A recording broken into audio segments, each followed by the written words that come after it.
हम आज बनाने वाले हैं मेथी के पकोड़े, जिसके लिए मेन इंग्रेडिएंट है मेथी की भाजी। वो मैंने धुली हुई है और उसमें मैंने ग्रीन चिली डाला। और ये है हमारा बेसन। आप आधा कटोरी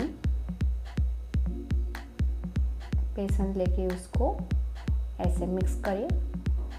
जो जो मसाला पड़ने वाला है वो मैं आपको दिखाने वाली हूँ कि कितना उसमें डालना है। आपको जितना तीखा चाहिए उसके हिसाब से आपको ग्रीन चिली डालना है और ऐसे स्पून को लेके उसको मिक्स करके जाना है।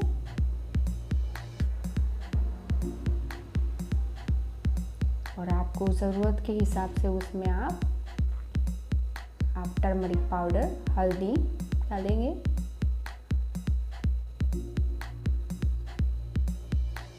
अब हम डाल रहे हैं अजवाइन। अजवाइन से उसका टेस्ट बहुत ही अच्छा आता है। ये हम डालेंगे रेड चिली 1 टीस्पून।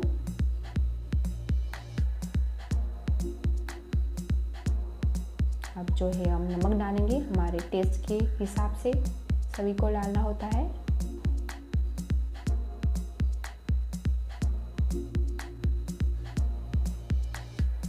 ये है सोडा, जिससे पकोड़े हमारे बहुत से नरम होते हैं।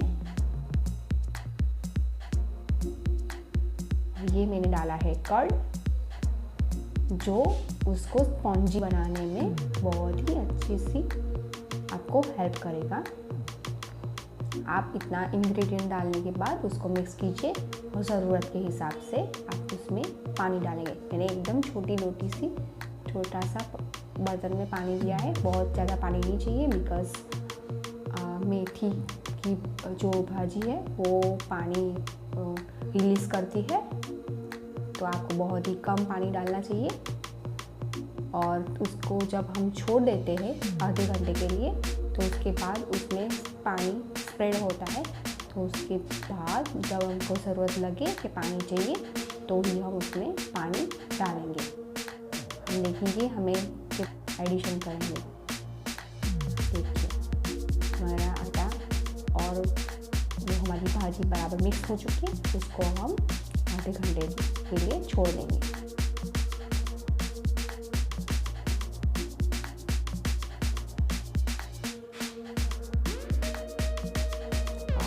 हमारा देखिए हमने छोड़ा हुआ था, तो अब कैसा बन चुका है। अब ये मैंने जो तेल डाला है वो थर्ड ट्रिक है, वो पकोड़े को क्रिस्पी बनाने की। फर्स्ट हमने डाला था क्या, कर्ड डाला था, सोडा डाला, और ये थर्ड चीज़ है जो हमारे पकोड़ों को बहुत ही रुई जैसा स्पॉन्ज बनाता है। ये ऐसी ट्रिक है कि आपका तेल गर्म हो चुका है। और एक अदर वे है कि आप छोटा सा स्पून में लेके बैटर को आप अंदर डालिए और देख लीजिए कि तेल गर्म हुआ है या नहीं। देखिए कैसे पकोड़े डालते हैं वो भी मैंने दिखाया हुआ है। देखिए मेरे पकोड़े कैसे अच्छे से बिना स्प्रेड हुए बन रहे हैं।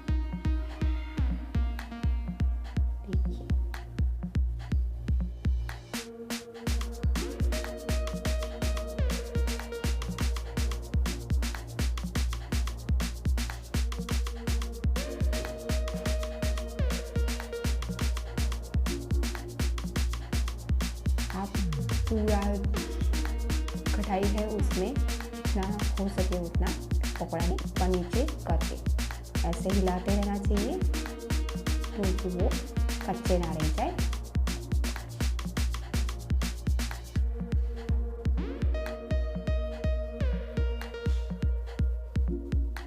तो धीमी आंच पे ही पकने देना चाहिए। देखिए आप पकोड़े बन के कैसे दिखते हैं, ऐसे दिखने चाहिए। और एक अलग से बर्तन में निकालें और उसके बाद उसको ट्रांसफ़र कर दीजिए दूसरे बर्तन में, जिससे उसका ऑयल बैठ जाएगा। देखिए आपके पकोड़े कैसे डेकोरेटिव लगते हैं। ये जो पकोड़े मैंने बाउल में डाले हैं वो मैंने सर्व किए हैं ग्रीन चिली के साथ। आप इसे ग्रीन चटनी और रेड सॉस और येलो चटनी के साथ भी सर्व कर सकते हैं। My dear viewers, please like and subscribe my channel to watch further videos. Goodbye.